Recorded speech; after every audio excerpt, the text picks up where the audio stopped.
So if we go through bonding and we try to define it, right, all bonds are formed or created by the exchange or sharing of electrons. And we have three main types of bonds that we talk about. The first type are when electrons are exchanged, which basically means something is going to give away an electron, something else is going to take on an electron.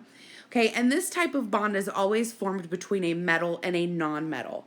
So something that's on the left-hand side of the periodic table and something that's on the right-hand side of the periodic table come together, exchange their electrons, and form a bond. The second type, which is a type that we're not going to cover in this course, but is worth taking a second and noting, we also do have metallic bonds. And those are bonds that are formed between metals, so two things that are on the left-hand side of the periodic table.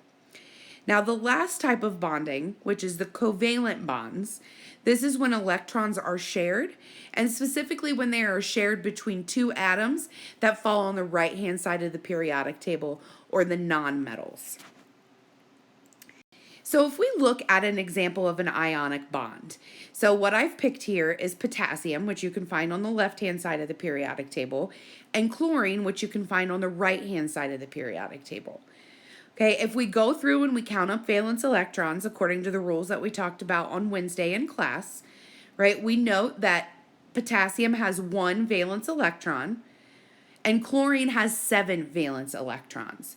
And so if we think about this, right, potassium is going to want to give away 1 electron, and chlorine really wants to accept that electron because everything wants to get to where it either has 0 or 8 electrons around it. So what happens is that potassium gives its 1 electron to chlorine, so both of them ionize. So you end up with K plus and Cl minus, which is also another way of saying you have the formula or you have the compound KCl, or potassium chloride.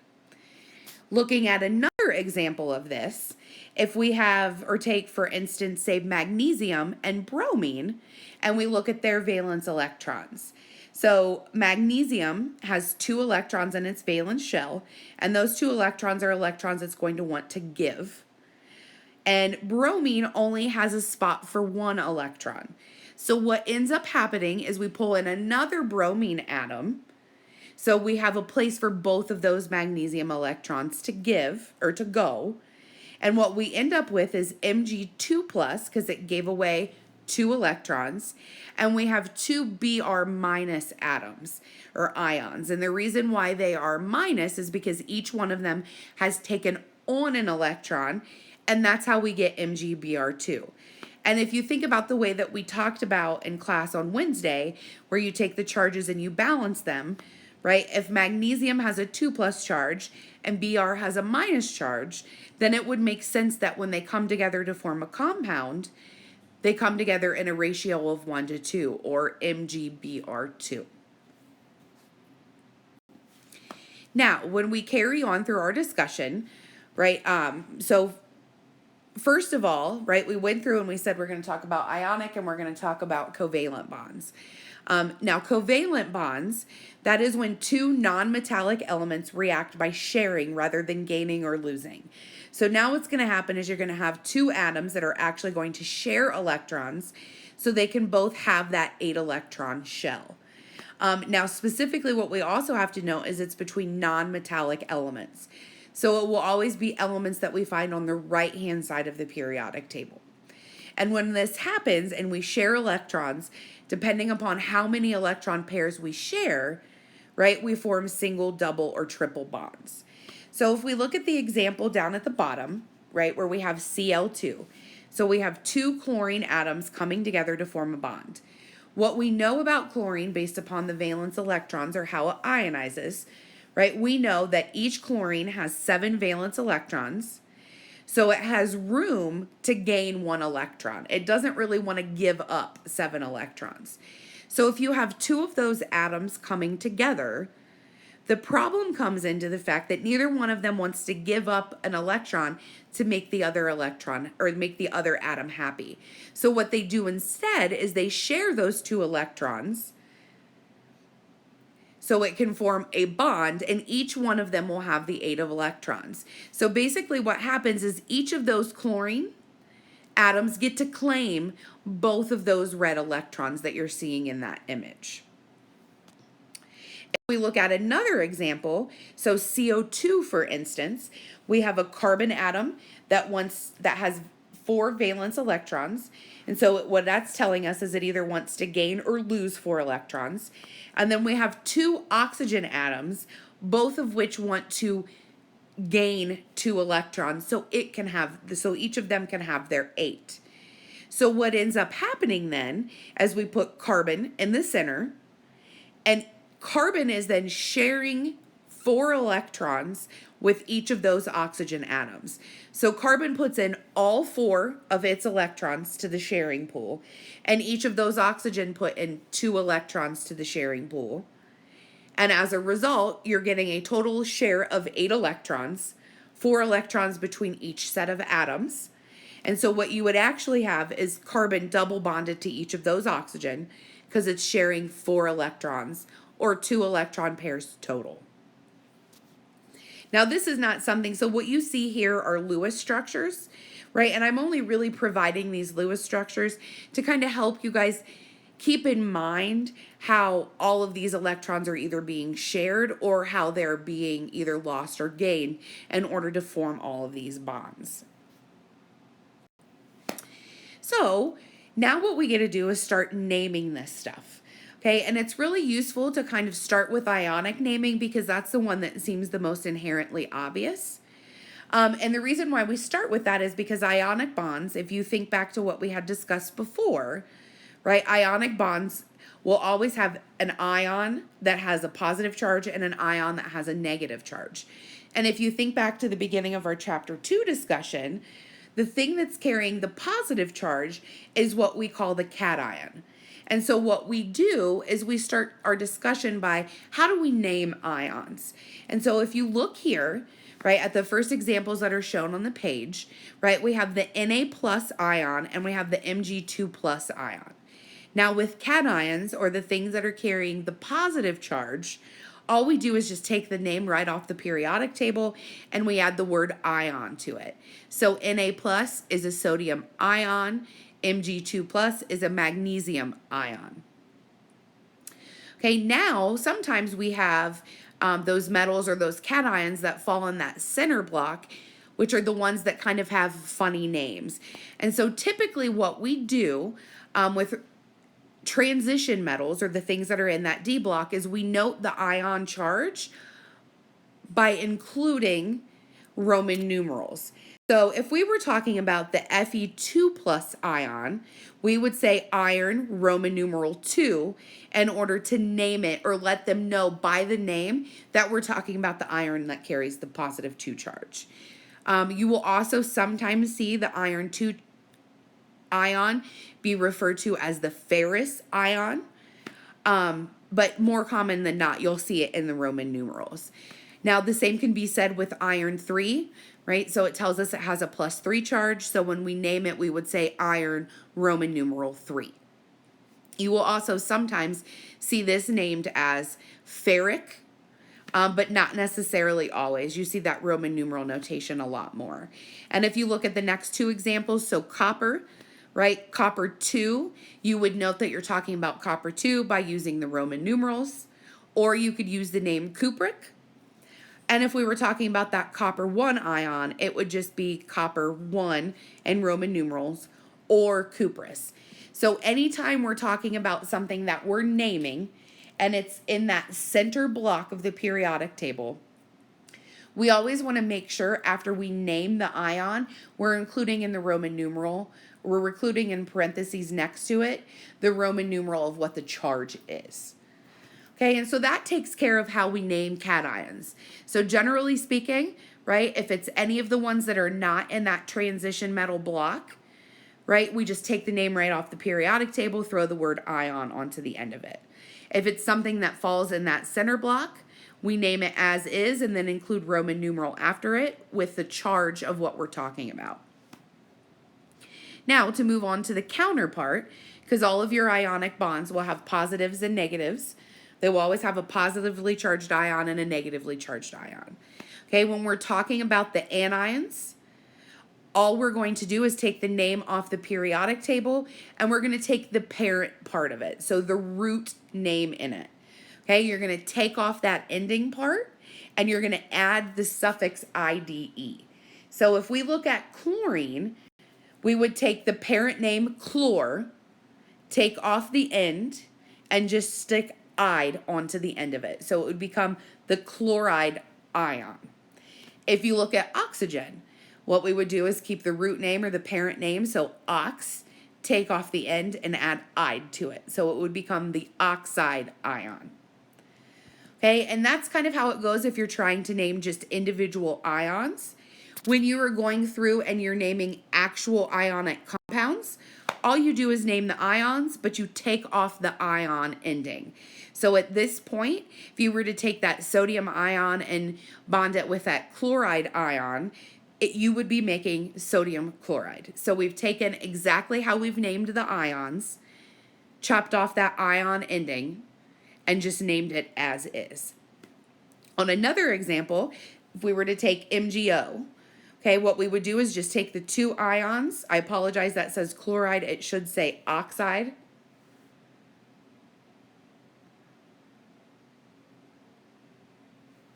Okay, and you just name it as you would name the ions, but you take off that ION or ion ending. So it would be magnesium oxide.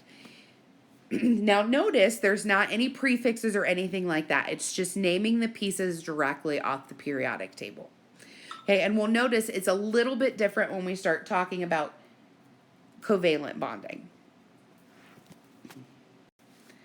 Okay, now coming along or talking a little bit more about this, sometimes when we're talking about ionic bonds, the ionic bond involves using what we call a polyatomic ion. And some of you guys may be familiar with this, some of you may not, but polyatomic ions are groups of covalently bonded atoms that carry a charge.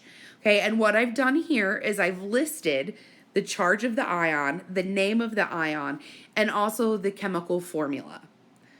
Okay, and you guys would be responsible for knowing the things that are on this table, right? And you would be responsible for knowing all three columns. So you can't forget any of these columns. Okay, and what you will notice is, so for instance, this +1, it applies to both of these. This -1 applies to all of these. And the -2 applies to all of those below it as well. Okay, so make sure you guys are going through, right, and you're becoming familiar with this list. If you want to make flashcards, I know there's also like an iPad and a Droid app out there that you can review and things like that. Definitely some good practice there because you guys are responsible for being able to recognize what a polyatomic ion is.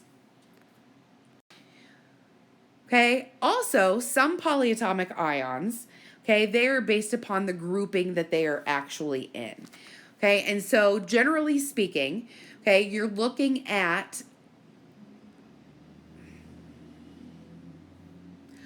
one or more sets of compounds that all involve the same root. So they're all going to involve like chlorine or bromine, for instance, and they're paired with oxygens. Okay, so if we look at the examples down at the bottom, we have chlorine bonded with various different ratios of oxygen. Okay, and so what we would use is this rule right here. So for 4 groupings, so it involves an element that is not oxygen, right? And there's a group of 4. What you will do is use these rules. So the prefix per is added to 8 for the compound with the most oxygens. The prefix hypo is added to the compound with the least oxygen atoms, while you have the 2 there in the center that are going to take on the 8 or the ite ending. Okay, and I'm just kind of going through this to kind of help you make sense of some of these polyatomic ions that you'll see show up on the various charts and things like that. And so if you go through, right, the chloride or the oxyanion that has the most chlorines or the most oxygens paired with it, that gets the prefix per and gets the suffix ate. And following suit from there, the one with the least amount of oxygens, it gets the prefix hypo and the suffix ite, while the 2 here in the center battle it out for ate and ite. So if we're going to try to name compounds, right, or provide formulas for things that involve polyatomic ions, we have to be familiar with them. So if we come down here, right, we know that calcium is Ca, and we know that nitrate from that table is NO3. Okay, we also know that calcium, when it ionizes, it takes on a +2 charge. And from the table on the previous page, we know that the nitrate ion is charged with a negative charge. So if we were to try to provide the formula for what happens when you make the compound calcium nitrate, remember we just cross our charges, right? So what we end up with is Ca parentheses NO3 and then 2 outside of the parentheses. And now keep in mind, right, we have these parentheses here because we need to note that that nitrate ion is a unit that travels together, and that 2 needs to apply to all of the atoms that are in that specific polyatomic ion. Okay, now if we go in the reverse, so we have an actual formula and we're trying to name it, all we do is we name it just like we name our ionic compounds. So you name the positive portion first, and you name the negative portion or the anion second. So if we look down here, we have NH4. NH4 is in parentheses with the subscript 2. And then we have SO4 after it. Well, NH4 is the ammonium ion, and SO4 is the sulfate ion, based upon what we saw on our previous polyatomic ion chart. So what we see here, right, is that we have ammonium sulfate, right? Just take the names as is, the positive name, the negative name, take off the ion, and call it a day. Okay, so that in a nutshell is how we name things that involve ionic bonds. So something that is coming in and has a positive charge, something that's coming in and has a negative charge. All right, switching gears, we go into what happens with our covalent compounds and how we name them. Okay, what you will notice over on the right-hand side is there's a table, right? And the table gives you some prefixes, and most of these prefixes are going to look familiar. And the reason why we're talking about these is because when we go through covalent compounds, now we care about how many of them are actually there. Now we care about those subscripts. Okay, and so we want to be familiar with this chart over here. So when we actually go through and we name covalent compounds, what we will do is first name the first element using the prefix. So if you have nitrogen, for instance, and you have 2 of them, you would just say di and nitrogen. So again, just pulling the name right off the periodic table. With the second name, it's kind of the same as ionic naming. So you're going to pull it off. You're going to pull the name directly off the periodic table. You're going to drop the ending, and you're going to add IDE to it, just like you would with your ionic names. But now what you're also going to include is the prefix. So if we look at the 2 examples down at the bottom, so the first one is SCl2. Okay, there's only one of that first ion, so we won't use a prefix. So what we would do when we name that portion of it is we would just say sulfur. If you look at the second piece, you have 2 chlorines. So if you use your general naming conventions, you use the root name, take off the ending, add IDE, and then add the prefix, you would get dichloride. So if you were to name this compound, you would have sulfur dichloride. Okay, if we look at the other example that's on the right-hand side, okay, the first atom that's there is phosphorus. So we name just like we would from the periodic table. So we have phosphorus, and then we need to come up here and use the prefix for 4 atoms. So what we end up with is tetraphosphorus. Then if we look at the second piece, we have 3 sulfurs. And if we follow our naming rules, since it's the second ion listed, what we would do is take the root name, take off the ending, and add IDE. So we get sulfide. And then because there are 3 of them, we use that prefix tri. So we have trisulfide for that portion. And if we were going to name the overall compound, we would have tetraphosphorus trisulfide. Okay, so that wraps up the general naming portion of chapter 2. And what we will do when you guys come in class on Friday is basically we're going to practice this. So we're going to practice being able to recognize if something's ionic or covalent, being able to recognize if something's a monatomic ion versus a polyatomic ion, and then also how you would name various things. So there will be lots and lots of practice on Friday. In the meantime, if you want to practice using different resources on Google or an app, that is totally fine. But if this is a little unclear to you or you need more examples, don't worry, we will go through some more stuff in class on Friday. You will have plenty of practice by the time you leave. Okay, as a